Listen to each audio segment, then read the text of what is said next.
दोस्तों, बहुत समय पहले की बात है। किसी नगरी में एक युवक रहा करता था। वह युवक बहुत ही शर्मीला था।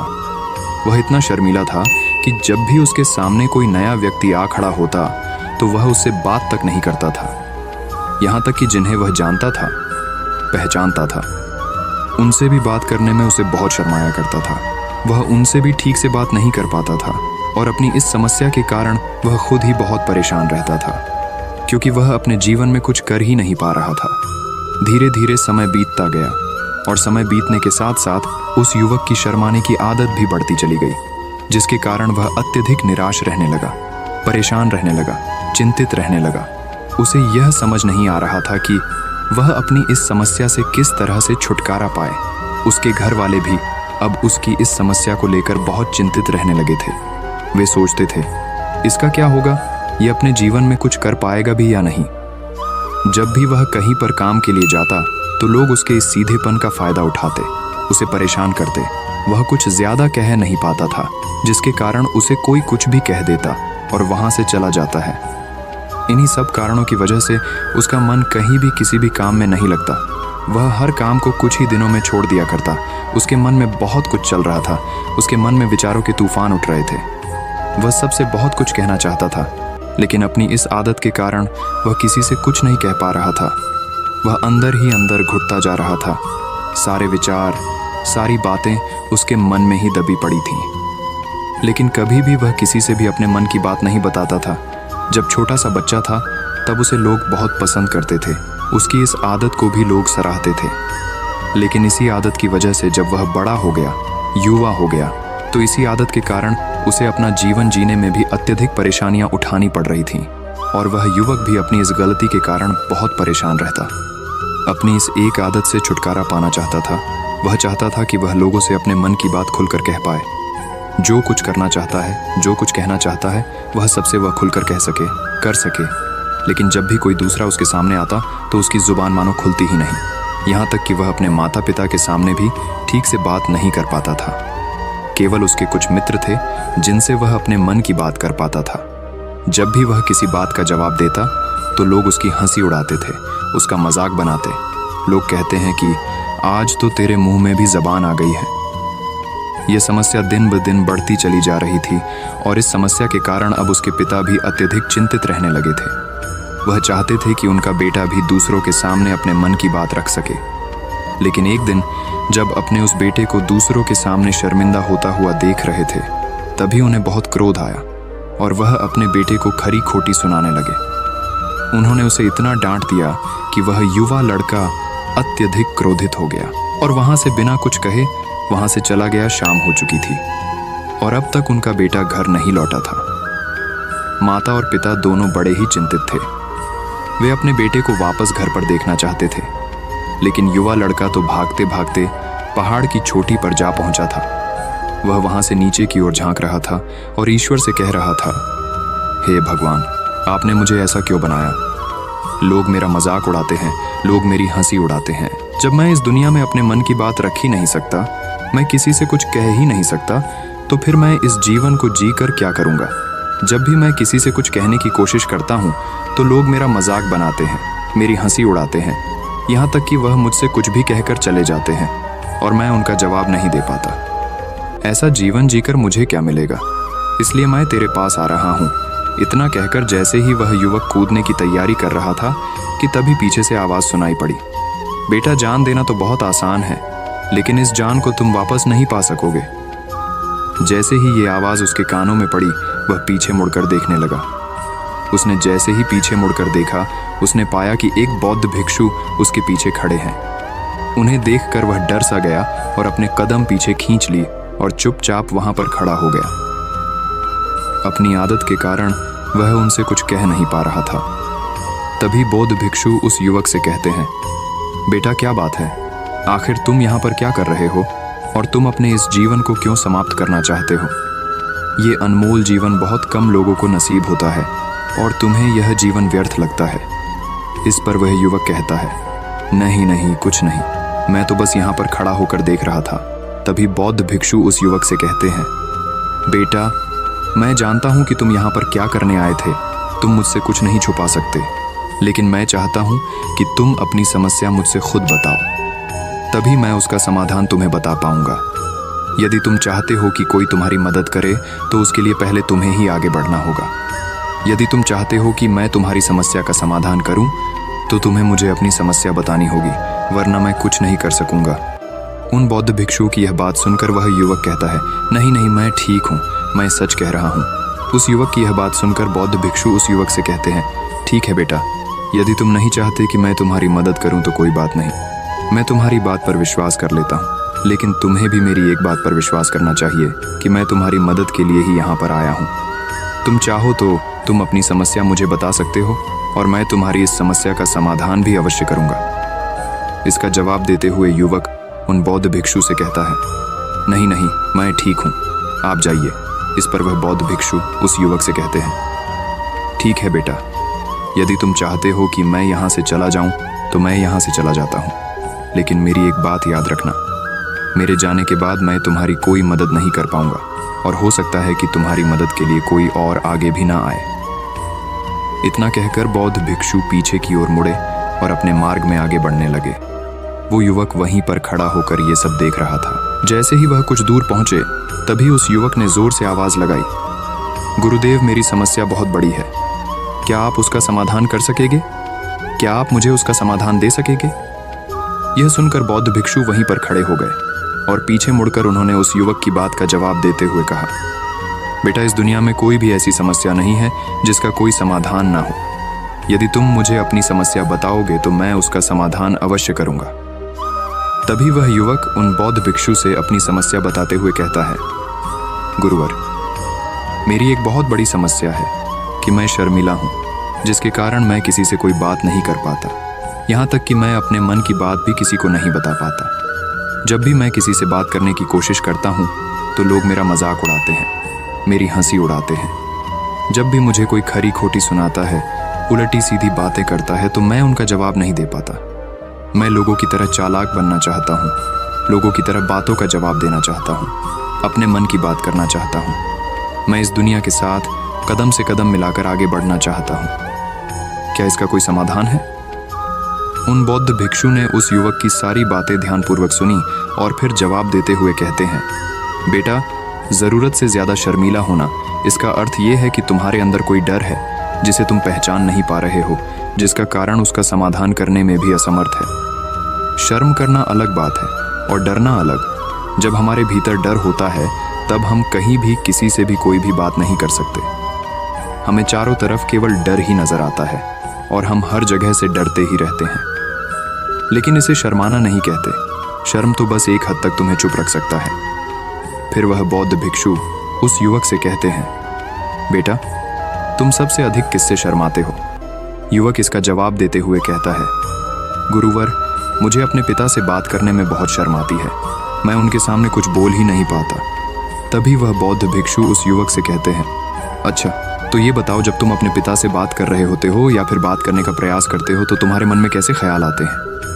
युवक इसका जवाब देते हुए कहता है, गुरुवर, जब भी मैं अपने पिता से बात करने का प्रयास करता हूँ तो मुझे ऐसा लगता है कि मानो मेरे पिता अभी मुझे डांट देंगे, मुझ पर क्रोध करेंगे, मुझसे नाराज हो जाएंगे और कहीं ना कहीं मुझे ये भी लगता है कि मैं कुछ गलत बात ही करूँगा।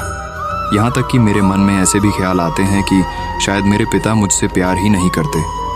परंतु गुरुवर, आप कहते हैं कि शर्म अलग है और डरना अलग बात है, तो क्या कोई ऐसा उपाय है जिससे मुझे डर ही ना हो?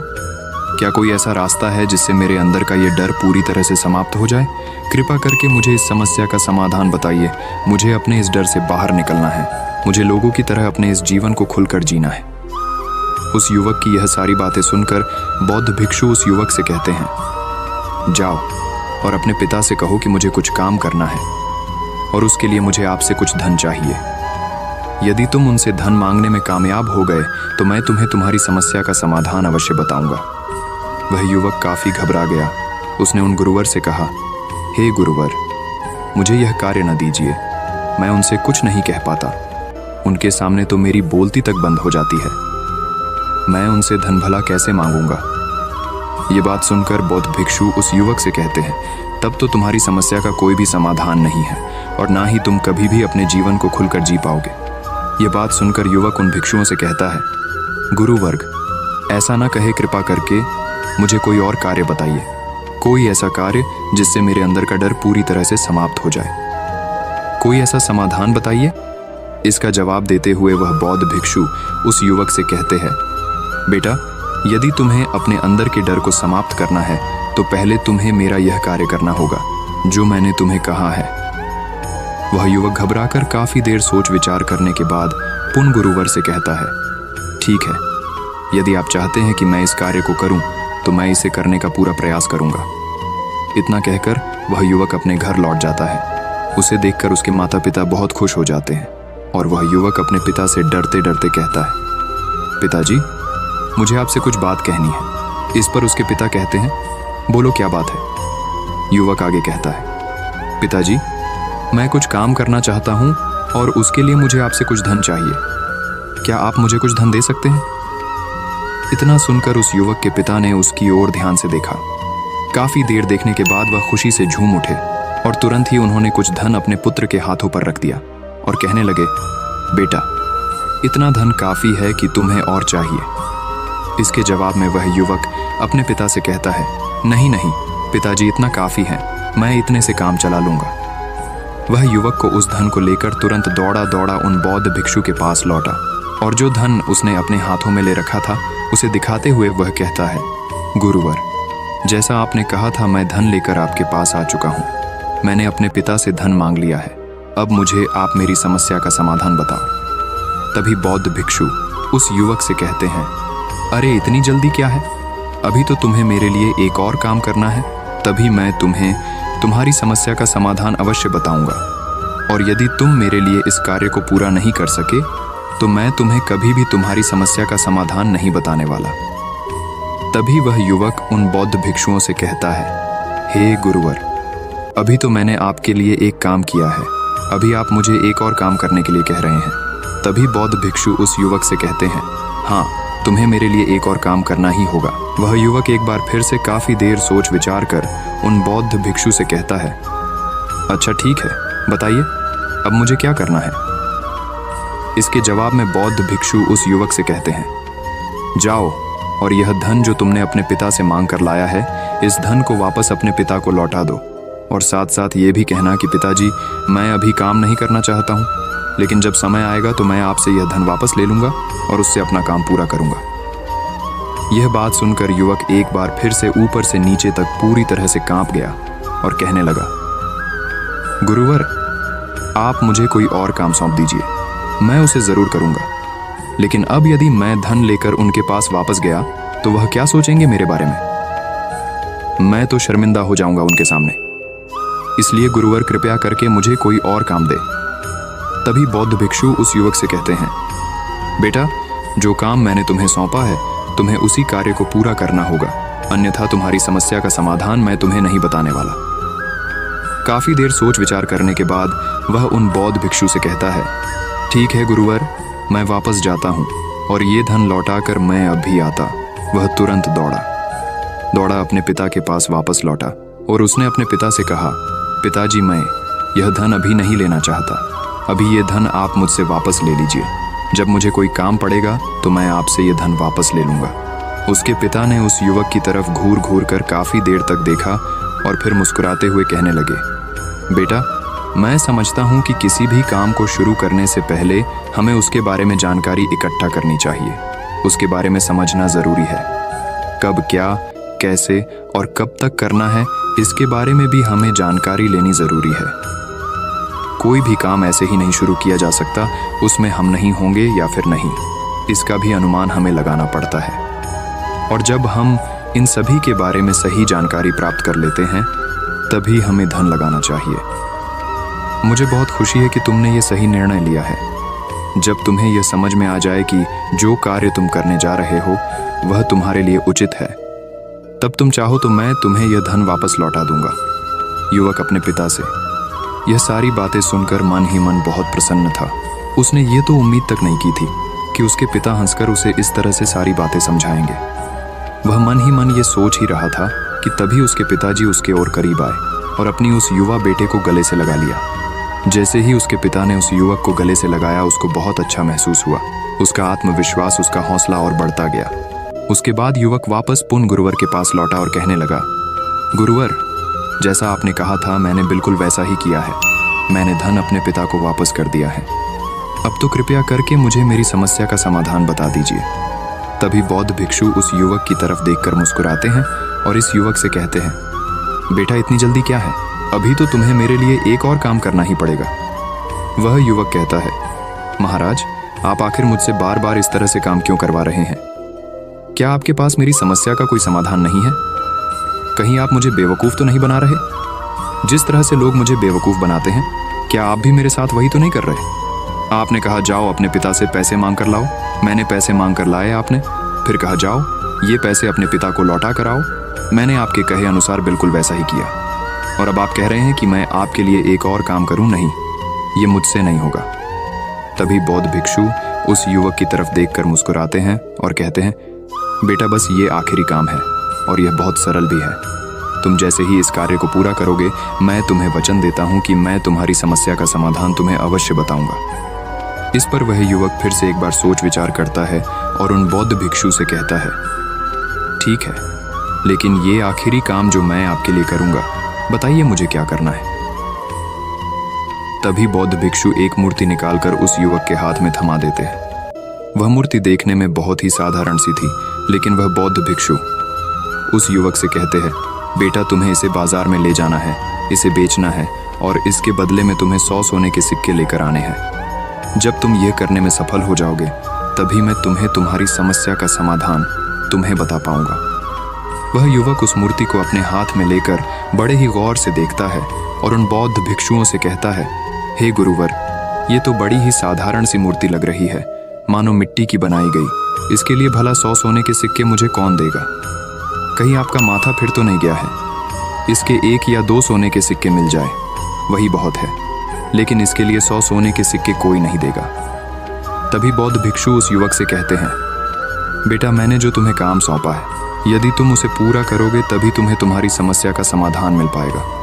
अन्यथा तुम चाहो तो अपने घर लौट सकते हो, फिर से वही अपने पुराने जीवन में, जहाँ लोग तुम्हारा मजाक बनाते हैं, लोग तुम्हें डराते हैं, सताते। मैं तुम्हें यहाँ अपने डर को निकालने में तुम्हारी मदद कर रहा हूँ। तुम मेरे यहाँ काम करके अपने डर को धीरे धीरे भगा पाओगे।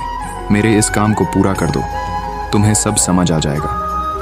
वह युवक उन बौद्ध भिक्षुओं की बात सुनकर मन ही मन ये विचार करता है कि मुझे तो मेरी समस्या का समाधान किसी भी हालत में चाहिए, जिस कारण वह उस मूर्ति को उठाकर बाजार की ओर चल पड़ता है। बाजार पहुंचकर वो एक जगह चुपचाप उस मूर्ति को लेकर खड़ा हो जाता है और इंतजार करने लगता है कि कोई आएगा और उसे उस मूर्ति के बारे में पूछेगा, और तब वह उस मूर्ति के लिए 100 सोने के सिक्के की मांग करेगा। देखते ही देखते काफी समय बीत गया, लेकिन अभी तक उसके पास कोई भी व्यक्ति नहीं आया था। उसने आसपास देखा तो लोग चिल्ला चिल्ला कर अपने सामानों को बेच रहे थे, जोर जोर से आवाज लगा रहे थे। उसने भी सोचा, यदि मुझे अपनी इस मूर्ति को बेचना है तो मुझे भी जोर जोर से आवाज लगानी होगी। उस युवक ने चिल्लाना शुरू किया, लेकिन वह इतनी जोर से नहीं चिल्ला रहा था, उसकी आवाज उसे खुद तक सुनाई नहीं पड़ रही थी। तो भला उसकी आवाज को दूसरे कैसे सुनते, जिस कारण उसे कोई भी व्यक्ति खरीदने के लिए तैयार नहीं था। धीरे धीरे शाम का समय हो चुका था और उस व्यक्ति को यह डर था कि कहीं वह बौद्ध भिक्षु वहां से कहीं चला ना जाए, अन्यथा उसे उसकी समस्या का समाधान कौन देगा। ये सोचकर उसने जोर जोर से आवाज लगानी शुरू की कि 100 सोने के सिक्के में ये मूर्ति ले लो। उसकी आवाज सुनकर लोग उसके पास आने लगे और उससे यह सवाल करने लगे, इस मूर्ति में ऐसा क्या है जो तुम इसके लिए 100 सोने के सिक्कों की मांग रहे हो? इसके अंदर ऐसा कुछ तो खास होगा ही। युवक काफी देर सोच विचार कर उस युवक से कहता है, नहीं नहीं, मुझे कुछ नहीं पता, मैं तो बस ये मूर्ति यहाँ पर बेचने आया हूँ। तभी उसमें से एक युवक उस युवक से कहता है, अगर ऐसी बात है तो इस मूर्ति को कोई नहीं खरीदने वाला। आखिर इस मूर्ति में ऐसा क्या खास है जिसके लिए तुम सोने के सिक्के की मांग कर रहे हो? ये तो तुम्हें बताना ही पड़ेगा। धीरे धीरे कई लोग उसके पास आए और सभी ने बस एक ही सवाल किया, आखिर इस मूर्ति में ऐसा क्या खास है, ऐसी क्या बात है जिसके लिए तुम सोने के सिक्के की मांग कर रहे? उस युवक ने उससे बातचीत की, उन्हें समझाने की कोशिश की, कई प्रयत्न किए, लेकिन कोई भी उस मूर्ति को सोने के सिक्के देकर खरीदने के लिए तैयार नहीं था। वह निराश हो गया, उसे कुछ समझ नहीं आ रहा था कि वह क्या करे।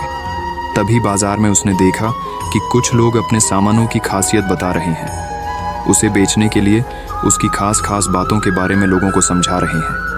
ये देखकर उसने भी सोचा कि मुझे भी इस मूर्ति की कुछ खासियत लोगों को बतानी है। उसने फिर एक बार जोर जोर से आवाज लगानी शुरू की। समस्या का समाधान निकालने वाली मेरी गुरु की इकलौती मूर्ति, जो इस दुनिया में केवल एक ही है। जिसके पास भी यह मूर्ति होगी उसके घर में कोई समस्या नहीं होगी।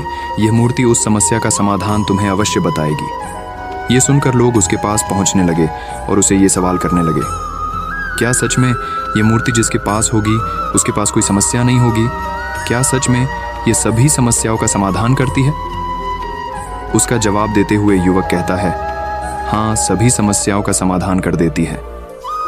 यदि आप इस मूर्ति को ले जाते हैं, आपके घर में कोई भी समस्या होगी तो उसका समाधान यह आपको अवश्य बताएगी। चाहे कोई भी समस्या हो, कैसी भी समस्या हो, कैसी भी परिस्थिति हो, आपको इसका समाधान अवश्य मिलेगा। इतना सुनने के बाद अब वही एक मूर्ति सबको चाहिए थी, उस मूर्ति के दाम लगाने लगे। कोई उसे 200 सोने के सिक्के, तो कोई 400, कोई 6, 7, तो कोई 1000 सोने के सिक्के देने के लिए तैयार था। उस मूर्ति की कीमत लगातार बढ़ती जा रही थी। जैसे जैसे लोगों को पता चलता जा रहा था कि ये मूर्ति लोगों की समस्या का समाधान करती है, लोग उसे किसी भी कीमत पर खरीदने के लिए तैयार हो गए थे। अब वह युवक भी आत्मविश्वास के साथ और जोर से चिल्ला रहा था, लोगों को उस मूर्ति के बारे में समझा रहा था, बता रहा था। अब उसके मन में कोई डर नहीं था। वह लोगों को उस मूर्ति के बारे में पूरे आत्मविश्वास के साथ बिना घबराए उस मूर्ति की खासियत बताने में लगा हुआ था, जिसके कारण लोग उस पर भरोसा कर रहे थे और वह भरोसा लोगों की नज़रों में नजर भी आ रहा था।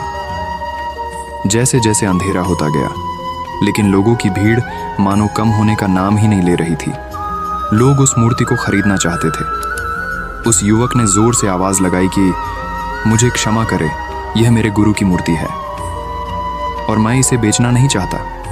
इतना कहकर वह युवक उस मूर्ति को लेकर वापस खाली हाथ लौट आया और उन गुरुवर के पास पहुंचा और उन गुरुवार से कहने लगा, हे गुरुदेव, आपका बहुत बहुत धन्यवाद। इस मूर्ति ने मेरी समस्या का समाधान कर दिया। मुझे समझ में आ गया कि मेरी क्या समस्या थी। हालांकि मैं इसे बेचकर सोने के सिक्के तो आपके लिए नहीं ला पाया, लेकिन मुझे मेरी समस्या का समाधान अवश्य मिल गया। आपका बहुत बहुत धन्यवाद।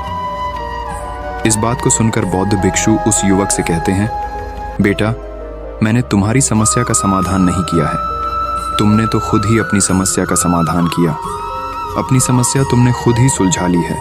तुम्हारे मन में हजारों सवाल थे, मैं ये करूँगा तो लोग मेरे बारे में क्या सोचेंगे, यदि मैं अपना मुंह खोलूँगा तो लोग मेरे पर हंसेंगे, यदि मैंने मुंह खोला तो मैं कुछ गलत ही करूँगा। ऐसे कई सारे विचार तुम्हारे मन में थे, ऐसे कई सारे डर तुमने अपने मन में पाल रखे थे। लेकिन जब इस मूर्ति के बेचने के दौरान तुमने उन हजारों लोगों का सामना किया, उनके सामने खुलकर अपनी बात रखी, उनके सामने खुलकर वह कहा जो तुम्हें कहना था, तो तुम्हारे मन का डर खुद समाप्त हो गया। जिसे तुम शर्मा ना कहते थे, वो अपने आप ही तुम्हारे भीतर से कहीं गायब हो गया। युवक अपने गुरु की यह बात सुनकर अपने गुरुवार से कहता है, गुरुवर, आप सही कहते हैं। आपने आज मेरे मन में वो विश्वास जगा दिया है जिसे मैं अब अपने जीवन में कुछ भी हासिल कर सकता हूँ। आपका बहुत बहुत धन्यवाद। डर को धीरे धीरे खत्म करने से ना ही आपको शर्म आएगी और ना ही डर लगेगा, और जब आपके भीतर का डर हमेशा के लिए समाप्त हो जाएगा तो आप अपने जीवन में जो भी कुछ करना चाहते हैं, जो भी कुछ पाना चाहते हैं, उसका रास्ता आपके लिए पूरी तरह से साफ हो जाएगा और आप अपने मार्ग पर तेजी से आगे की ओर बढ़ने में सक्षम भी हो जाएंगे। इसलिए लोग क्या कहते हैं, क्या कहेंगे, ये सब छोड़ दीजिए और खुद पर विश्वास कीजिए, क्योंकि आप ही हैं जो अपने इस डर का सामना कर सकते हैं। दोस्तों, सच्ची श्रद्धा से कमेंट में नमो बुद्धाय जरूर लिखिएगा। इस वीडियो को लाइक करें तथा अपने दोस्तों के साथ शेयर करें और हमें सब्सक्राइब करना ना भूलें। और हाँ, इस वीडियो से कोई भी सवाल है तो आप कमेंट में पूछ सकते हैं। अगर कोई नहीं है तो आप कमेंट में नमो बुद्धाय लिखना ना भूलें, क्योंकि आपकी कमेंट से हमें वीडियो बनाने का मोटिवेशन मिलता है। धन्यवाद।